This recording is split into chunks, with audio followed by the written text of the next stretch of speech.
New details have emerged on the investigation into the deadly midair collision near Ronald Reagan National Airport.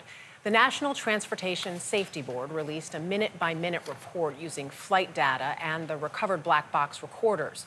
All 67 people aboard the two aircraft were killed when the U.S. Army helicopter collided with the commercial airliner last month. Chris Van Cleve has the developments into what possibly went wrong. The National Transportation Safety Board is now working to determine if the Black Hawk helicopter that collided with the American Airlines regional jet last month was giving the chopper pilots bad data, including crucial altitude information. 5 minutes before the collision, the pilot flying indicated they were at 300 feet. The instructor pilot indicated they were at 400 feet. Neither pilot made a comment discussing an altitude discrepancy. At this time, we don't know why there was a discrepancy between the two. NTSB Chair Jennifer Homendy.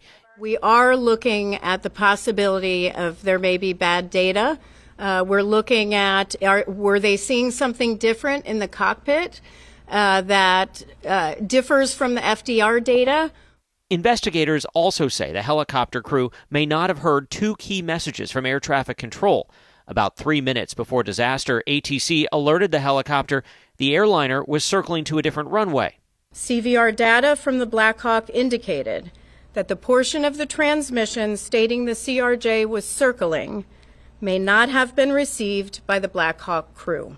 And just 17 seconds before the collision, instructed the helicopter to pass behind the jet with 64 on board. Transmission was stepped on by a 0.8-second mic key from the Black Hawk. The Black Hawk was keying the mic to communicate with ATC.